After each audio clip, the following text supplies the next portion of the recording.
मैं आप सभी का स्वागत करती हूँ हमारे YouTube के official channel maths Marvel academy में। मैं वैष्णवी मैथ्स मार्वल एकेडमी की student and I scored 81.6% in class 12 by maths stream in this year and I am also the topper of OPM Higher Secondary School. So आज हम पढ़ेंगे class 12 का chapter number 3 जिसका नाम है मैट्रिक्स। तो matrix होता क्या है? It is the rectangular arrangement of data in the form of row and column.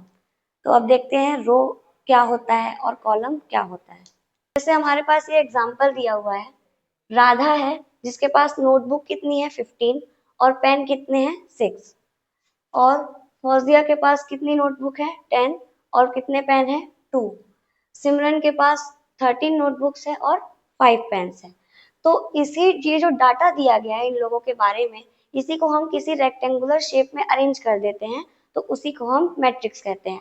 अब इसमें रो भी होती है और कॉलम भी होते हैं। तो जो ये सीधी लाइन होती है जिसे हम हॉरिजॉन्टल लाइन भी कहते हैं, इसको कहते हैं रो। और ये जो खड़ी लाइन होती है मतलब वर्टिकल लाइन, इसे हम कहते हैं कॉलम। तो किसी भी मैट्रिक में कितने भी रो और कितने भी कॉलम हो सकते हैं। तो हमें ये कैसे पता चलेगा कि मैट्रिक्स का ऑर्डर क्या है? ऑर्डर मतलब होता है जैसे कितने रो हैं और कितने कॉलम हैं। तो अब जानते हैं ऑर्डर ऑफ मैट्रिक्स क्या होता है। टॉपिक का नाम है ऑर्डर ऑफ मैट्रिक्स। जैसे ये एक हमको स्टैंडर्ड मैट्रिक्स दिया हुआ है, मान लेते हैं ये जो ए दिए हैं वो कोई भी एलिमेंट है। यहाँ पे जो 1 1 लिखा है, 1 2 लिखा है, 1 3, इसका मतलब क्या है? ये बताता है रो और कॉलम, मतलब किसी भी एलिमेंट की पोजीशन को बताता है। तो ए 1 1 का मतलब क्या है कि ये फर्स्ट रो में है और फर्स्ट कॉलम में है। ए 1 2 क्या बताता है कि ये फर्स्ट रो में है लेकिन सेकेंड कॉलम में।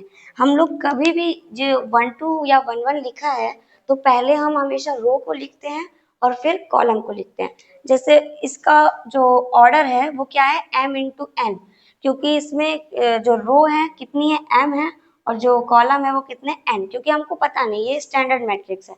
तो एग्जांपल के लिए हम एक मैट्रिक्स ले लेते हैं और किसी भी मैट्रिक्स को हमेशा कैपिटल लेटर से डिनोट करते हैं।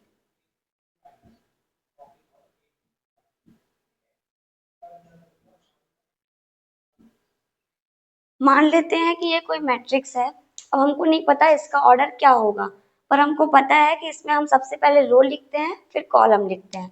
तो इसमें हॉरिजॉन्टल लाइन मतलब सीधी लाइन कितनी है 1 2 और 3, तो इसका यहाँ पे क्या आ जाएगा 3 मल्टीप्लाई। और कॉलम कितने हैं 1 2 3, तो मतलब इसका ऑर्डर क्या है, ऑर्डर ऑफ मैट्रिक्स क्या है 3/3। वैसे ही हर बहुत से तरह के ऑर्डर की मैट्रिक्स होती है। जैसे मान लेते हैं कोई मैट्रिक्स है बी,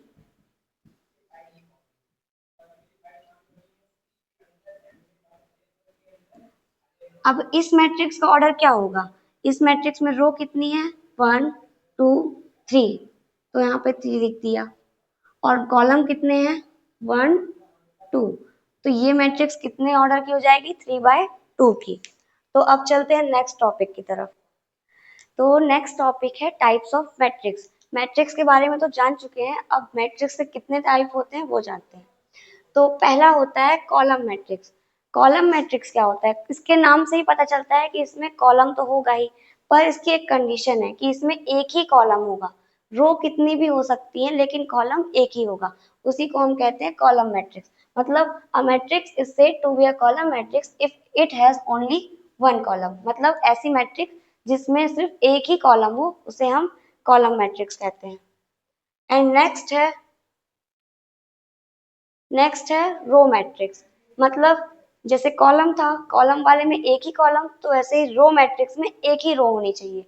जैसे इसमें रो एक ही है और कॉलम कितने हैं 1 2 3 4, तो जिसमें एक ही रो हो उसे हम रो मैट्रिक्स कहते हैं। थर्ड है स्क्वायर मैट्रिक्स। स्क्वायर मैट्रिक्स मतलब होता है जैसे ये हमको मैट्रिक्स दी गई है, इसके अंदर एलिमेंट है, पर जब नंबर ऑफ रो कितनी है 1 2 और 3 और कॉलम 1 2 और 3, जब नंबर ऑफ रो और कॉलम बराबर होते हैं उसी को हम स्क्वायर मैट्रिक्स कहते हैं। वैसे ही जैसे ये 3/3 का है, तो जैसे 2 0 1 4, इसका जो ऑर्डर है वो कितना है, 1 2 1 2, मतलब रो भी 2 है और कॉलम भी 2, तो ये भी क्या हो जाएगा, स्क्वायर मैट्रिक्स हो जाएगा। नेक्स्ट है डायगोनल मैट्रिक्स। डायगोनल मैट्रिक्स क्या होता है,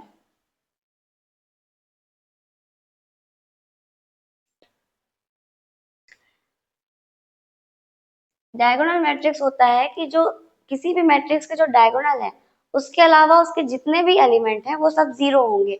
जैसे ये 2/2 का मैट्रिक्स है, इसमें जो इसका डायगोनल है वो क्या है, -1 और 2, मतलब जरूरी नहीं है, कोई भी नंबर हो सकता है, पर उसके अलावा जो भी एलिमेंट्स होंगे वो जीरो होने चाहिए।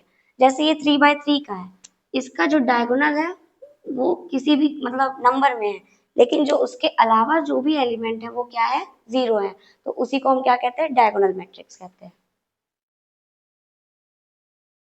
नेक्स्ट है स्केलर मैट्रिक्स। ये भी थोड़ा थोड़ा डायगोनल मैट्रिक्स की तरह ही होता है, लेकिन इसमें एक कंडीशन है। उसमें क्या था, डायगोनल अलग अलग होते थे, इसमें जो है डायगोनल के जो एलिमेंट होंगे वो सेम होंगे। जैसे यहाँ पे भी √3 है, यहाँ पे भी √3, यहाँ पे भी, बाकी सेम कंडीशन है कि जो बाकी के एलिमेंट होंगे वो जीरो होंगे। नेक्स्ट होता है आइडेंटिटी मैट्रिक्स, जो कि आपके लिए बहुत ज्यादा इंपॉर्टेंट है, जब आप क्वेश्चन करेंगे तो उसमें भी बहुत ज्यादा यूज आएगा, तो इसको ध्यान से सुनिएगा। इसमें क्या होता है, जितने भी एलिमेंट है डायगोनल के अलावा वो तो जीरो होंगे, लेकिन जो डायगोनल वाला एलिमेंट होगा वो हमेशा 1 होगा। जैसे ये 2/2 का है, बाकी एलिमेंट जीरो हैं, पर जो डायगोनल का एलिमेंट है वो क्या है, 1 है, और जिसे आई से भी डिनोट किया जाता है। अगर कहीं भी आई दिखे उसका मतलब है आइडेंटिटी मैट्रिक्स, उसकी जगह हम ये लिख सकते हैं क्वेश्चन के अकॉर्डिंग। जीरो मैट्रिक्स, इसके तो नाम से ही पता चलता है कि इसके सारे एलिमेंट्स जो है वो जीरो होंगे। जैसे ये देखिए 2/2 का है और 2/3 का है, 1/2 का है, तो जीरो मैट्रिक्स मतलब जिसके सारे एलिमेंट जीरो हो। अब पढ़ते हैं नेक्स्ट टॉपिक की तरफ, equality of matrix. Equality of matrix मतलब दो दो मैट्रिक्स होंगे हमारे पास, उनमें क्या इक्वालिटी है वो कैसे पता चलेगा। जैसे दिया है, the matrix A equals to Aij and matrix B equals to Bij are said to be equal if, पहला है they are of the same order, पहली कंडीशन है कि उनका जो ऑर्डर है वो क्या होना चाहिए, सेम, मतलब वो 2/2 का है तो ये भी 2/2 का होना चाहिए। नेक्स्ट है each element of A is equal to the corresponding element of B, that is A equals to B। और मतलब क्या है, हमें ये समझ में आया कि जो A का एलिमेंट है वो B के इक्वल होगा, लेकिन इसने बोला करस्पॉन्डिंग। करस्पॉन्डिंग का मतलब होता है कि जैसे ये मैट्रिक्स है, ये है और ये, पहली कंडीशन क्या थी कि दोनों का ऑर्डर सेम होना चाहिए, तो इसका ऑर्डर क्या है, 2/2, और इसका भी ऑर्डर क्या है, 2/2, मतलब ये पहली कंडीशन तो फॉलो करता है ना। अब दूसरी कंडीशन क्या है कि इसका जो एलिमेंट है 2, वो इसके एलिमेंट 2 के ही इक्वल होगा। क्यों, क्योंकि इसकी पोजीशन क्या है, A11, पहला रो और पहला कॉलम, वैसे इसकी भी पोजीशन क्या है, A11, पहला रो और पहला कॉलम, मतलब जिस पोजीशन पे एलिमेंट ए का है उसी पोजीशन पे एलिमेंट बी का जब होगा तो वही दोनों क्या होंगे, इक्वल होंगे। जैसे हम एक एग्जांपल देखते हैं, एग्जांपल, ये एग्जांपल है, यहाँ पे हमको दो मैट्रिक्स दी गई है।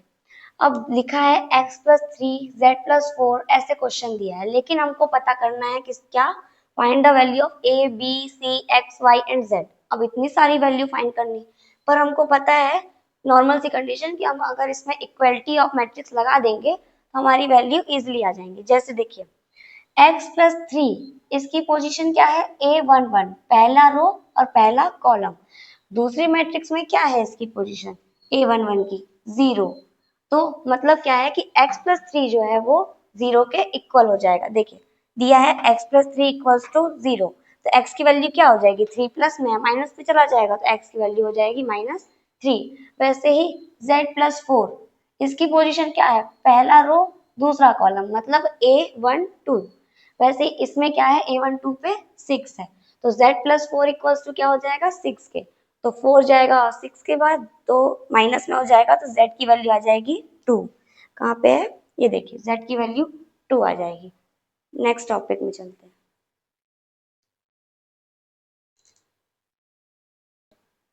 अगर आप सभी को वीडियो पसंद आई हो तो प्लीज लाइक कीजिए, सब्सक्राइब कीजिए और शेयर कीजिए। Thank you.